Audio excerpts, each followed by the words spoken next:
Okay buddies, आज हम देखने वाले हैं एपिसोड 11 को। लेकिन अगर तुमने इससे पहले कोई भी एपिसोड मिस कर दिया है तो प्लेलिस्ट चेक कर लेना। इस एपिसोड का नाम है What People Commonly Call Fate is Mostly Their Own Stupidity। Episode की शुरुआत में दिखाया जाता है कि सारी लड़कियां मिलकर योसुके को बोलती है हमें टेंट्स को अलग रखना चाहिए। ये सुनने के बाद बाकी के लड़के बोलते हैं अरे यार ऐसा थोड़ी ना कर सकते हैं हम, अगर ऐसा करते हैं तो इसमें बहुत टेंट लगेंगे और वैसे भी टेंट लगाने में लगती है मेहनत और तुम वो कर नहीं सकती और हम करना नहीं चाहते। इस पर कारुइजावा कहती है हमें तुम्हारी मदद चाहिए भी नहीं, हमारी मदद योसुके कर देगा। होरिकिता ये सब सुनने के बाद कहती है टेंट अलग करने में मुझे कोई दिक्कत नहीं है, लेकिन योसुके भी एक लड़का है और हम इस पर भरोसा कैसे कर सकते हैं। मुझे लगता है कि हमें बस एक ही लड़के को ऐड करना चाहिए और वो लड़का है आयानो कोजी। अगले सीन में आयानो कोजी और योसुके मिलकर टेंट लगा रहे होते हैं, लेकिन तभी बात करते करते योसुके आयानो कोजी को कहता है आयानो कोजी मुझे ऐसा लगता है कि होरिकिता तुम पे भरोसा करती है और तुम्हें चुनकर उसने तुम्हें एक कॉम्प्लीमेंट दिया है। वैसे सच बताओ तो कारुइजावा भी तुम्हारे लिए एग्री हो गई थी। ये बात सुन के आयानो कोजी कहता है ऐसी बात है क्या, मुझे तो लगता था कि कारुइजावा मुझे इनविजिबल समझती है। अगले सीन में फाइनली आयानो कोजी और योसुके टेंट्स को अलग कर देते हैं। तभी यहाँ पर इबुकी आ जाती है। इबुकी आयानो कोजी को कहती है मुझे ऐसा लगता है कि सेक्शन डी में कोई प्रॉब्लम चल रही है। खैर जिसने भी ये घटिया काम करा है उसको माफी नहीं मिलनी चाहिए। वैसे आयानो कोजी तुम्हें क्या लगता है कि इस काम के पीछे कौन हो सकता है? तुम तो यही सोचते होगे ना कि इस काम के पीछे मैं ही हूँ। आयानो कोजी बोलता है नहीं ऐसा नहीं है, मुझे तुम पे भरोसा है। जिस पर इबुकी उसे थैंक्स कहकर ब्लश करने लगती है। अगले सीन में आयानो कोजी उसी जगह पे जाता है जहाँ पर इबुकी उसे फर्स्ट टाइम मिली थी और वो वहाँ पर पेड़ के नीचे कुछ ढूंढने लगता है। इसके बाद हमें रात का सीन दिखाया जाता है जहाँ पर आयानो कोजी अकेले आग के सामने बैठा है। तभी होरिकिता वहाँ पर आती है और आयानो कोजी कहती है तो बताओ कैसा लग रहा है काम करके। आयानो कोजी कहता है अगर तुमने मेरा नाम नहीं लिया होता तो मैं अभी ये सब नहीं कर रहा होता। जिस पर होरिकिता कहती है मुझे योसुके पर भरोसा नहीं था, इसलिए बस मुझे इंश्योरेंस चाहिए था। आयानो कोजी इसके रिप्लाई में कहता है तुम्हें ये सोचना बंद कर देना चाहिए कि लोगों के अंदर एक दूसरी साइड भी होती है। होरिकिता कहती है हाँ बट मेरी दूसरी साइड नहीं है, लेकिन बहुत सारे लोग ऐसे भी होते हैं जो कि अंदर से कुछ और होते हैं और बाहर कुछ और ही दिखाते हैं, जैसे तुम। ये सुनने के बाद आयानो कोजी थोड़ी देर शांत रहता है बट वो कहता है जब से ये टेस्ट स्टार्ट हुआ है तुम तब से बीमार हो। आयानो कोजी उसके पास जाता है, उसके सर पे हाथ रख के उसका टेम्परेचर चेक करता है।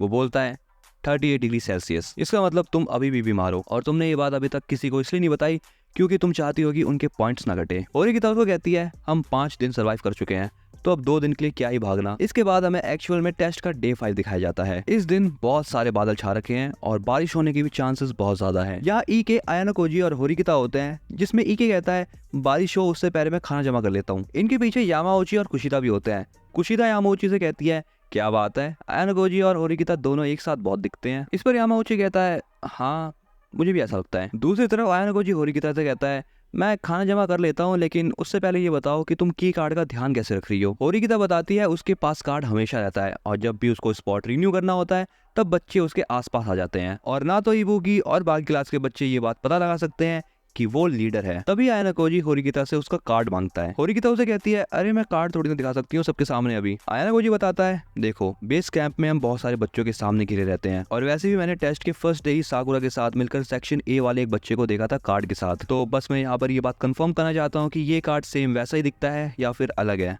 ये सुनने के बाद होरिकिता उसे चुपचाप से कार्ड दिखाती है और वापस उसे जेब में रख लेती है। होरिकिता ये भी कहती है कि ऐसा हो सकता है कि स्कूल वालों ने सबको अलग अलग कलर के कार्ड दिए हो। तभी अचानक से वहाँ पर यामाउची आ जाता है और वो उनके मजे लेते हुए कहता है क्या बात है आयानो कोजी और होरिकिता तुम बहुत पास आ रहे हो आजकल। ये कहने के बाद वो होरिकिता के बालों के ऊपर मिट्टी डाल देता है और इबुकी भी इनके साथ खड़ी होकर ये सब बातें देख रही होती है। इस पर कुशिदा यामाउची को कहती है अरे रुक जाओ क्या कर रहे हो तुम। यामाउची कहता है अरे तुम चिंता मत करो, इसका बॉयफ्रेंड है ना इसको बचाने के लिए। क्यों सही कहा ना मैंने आयानो कोजी। बट होरिकिता यामाउची का हाथ पकड़ती है और उसे पानी पटक देती है आयानो कोजी के ऊपर। इसके बाद होरिकिता के पीछे कुशिदा आती है जो उसे बोलती है कि तुम्हारे बाल बहुत गंदे हो गए हैं, जाके नहा लो। बट आयानो कोजी होरिकिता के पास आता है, उसे बोलता है तुम ठीक हो ना, तुम उसे मारने वाली थी, अगर मैं नहीं होता ना तो उसका सर फट जाता है यहाँ पर पक्का। अगले सीन में रात हो चुकी है और आयानो कोजी मस्त कैंप फायर के आगे बैठा हुआ है। तभी होरिकिता वहां पर आके उससे कहती है क्या तुम मेरे साथ वॉक पे चलोगे, मुझे तुमसे कुछ बात करनी है। जब ये दोनों जंगल में बात कर रहे होते हैं तब होरिकिता यहाँ पर आयानो कोजी को बताती है कार्ड खो चुका है, मुझे ये लगता है कि किसी ने वो कार्ड चोरी कर लिया है। आयानो कोजी उसे कहता है सबसे पहले हमें ये चीज किसी को नहीं बतानी, नहीं तो वो लोग ये बात सुन के बहुत घबरा जाएंगे। बट यहाँ पर होरिकिता बताती है कि उसको 2 लोगों के ऊपर शक है, पहली इबुकी और दूसरी कारुइजावा। आयानो कोजी उसे पूछता है कारुइजावा क्या तुम्हारे और उसके बीच में कोई प्रॉब्लम है क्या? अगर तुम्हें लगता है कि ये कार्ड चोरी करने के पीछे कारुइजावा है तो मुझे ऐसा नहीं लगता, क्योंकि मैं उसे बहुत पहले से ही ऑब्जर्व करे जा रहा था। इसके बाद होरिकिता कहती है कि अगर ऐसा नहीं है तो ये पक्का इबुकी होगी। आयानो कोजी कहता है हम एक अच्छा टाइम देखेंगे और उससे ये बात पता कर लेंगे। लेकिन बुरी चीज तब होगी अगर वो यहाँ से भाग गई होगी। तो अगले सीन में हमें दिखाया जाता है कि कैंप में आग लग चुकी है, बट इवोकी भी वहीं पर खड़ी है। यहाँ पर दिखाया जाता है कि किसी ने क्लास डी वालों के मैनुअल में आग लगा दी थी और यहाँ पर ईके थोड़ी देर बाद आग को बुझा देता है। आग के बुझने के बाद और सब शांत होने के बाद यहाँ पर सेक्शन डी वाले फिर से आपस में झगड़ते हैं। कारिमिज़ावा कहती है हमें ये लगता है कि हमारी क्लास में कोई ट्रेटर है। ईके बोलता है क्या तू पागल है क्या? कल से देख रहा हूँ मैं तेरे को, हम पे शक कर रही है तू। यहाँ पर इनकी बहस और भी ज्यादा बढ़ने लगती है एंड यहाँ पर योसुके भी इनको शांत नहीं करा पाता, क्योंकि यहाँ पर योसुके खुद शौक में है कि ये सब आखिर करा किसने। बट आयानो कोजी योसुके को कहता है कि यार कुछ तो कर, संभाल इनको। आयानो कोजी की बात सुनने के बाद यहाँ पर योसुके शौक से बाहर आता है और सबको कुछ ना कुछ इंस्ट्रक्शन देने लगता है। इसके बाद अगले सीन में फिर से आयानो कोजी का पास्ट दिखाया जाता है। व्हाइट रूम में बहुत सारे बच्चे बैठे हुए हैं, लेकिन धीरे धीरे करके इनकी संख्या कम होते जा रही है। अगला सीन होता है होरिकिता का, जो कि जंगलों में भाग रही होती है और यहाँ पर वो इबुकी का पीछा करने के लिए दौड़े जा रही है, जिसका मतलब ये है कि मौके का फायदा उठाकर इबुकी यहाँ से भाग चुकी है। और ऐसा होता भी है।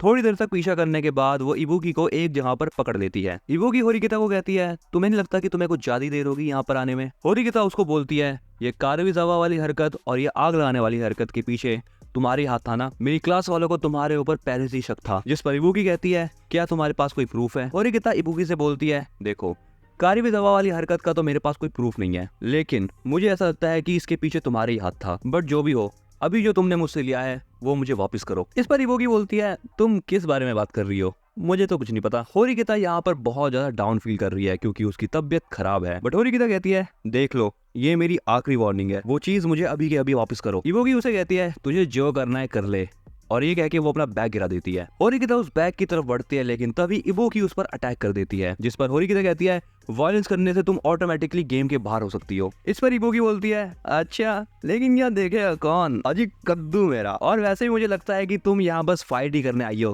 तो बस मुंह बंद करो और हाथ चलाओ। ये कहने के बाद इबुकी एक के बाद एक अटैक करती है होरिकिता के ऊपर, जिसे होरिकिता पोकेमॉन की तरह डॉज करती रहती है। होरिकिता उससे लड़ते समय ये भी सोच रही है कि अगर मैंने अभी कुछ नहीं करा तो सेक्शन डी वाले बहुत पीछे हो जाएंगे। वैसे भी मैं सभी लोगों को यूजलेस कहती हूँ, और अगर मैंने अभी कुछ नहीं करा तो मेरा क्या फायदा। अपने सभी थॉट से वापस बाहर निकलने के बाद होरिकिता इबुकी से दोबारा पूछती है तुमने ही कार्ड चुराया है ना? लेकिन इबुकी उसका रिप्लाई ना करके उसके ऊपर बहुत सारे अटैक करने लगती है। एंड यहाँ पर थोड़ी देर बाद इबुकी होरिकिता को जमीन पर गिरा देती है। होरिकिता को गिराने के बाद इबुकी उससे कहती है तुम्हारे हार्डवर्क के तौर पे मैं तुम्हें एक बात बताना चाहती हूँ। हाँ, तुमने बिल्कुल सही सोचा था, मैं ही हूँ जिसने तुम्हारे कार्ड को चुराया है। होरिकिता फिर से खड़ी हो जाती है एंड इबुकी इस पर कहती है तुम्हारे पास अभी भी कोई प्रूफ नहीं है कि मैंने तुम्हें हर्ट किया है। क्यों, सही कहा ना मैंने? होरिकिता उसे कहती है एक बार बस मेरे पास मेरा की कार्ड आने दो, फिर तुम देखना उस पर लगे हुए तुम्हारे फिंगरप्रिंट से ये बात प्रूव हो जाएगी कि तुम ही हो इन सब के पीछे। इबुकी यहाँ पर फिर से अटैक करने की कोशिश करती है होरिकिता के ऊपर, बट होरिकिता उसको इस बार डैमेज दे देती है। लेकिन इबुकी भी यहाँ पर थोड़ी फास्ट रहती है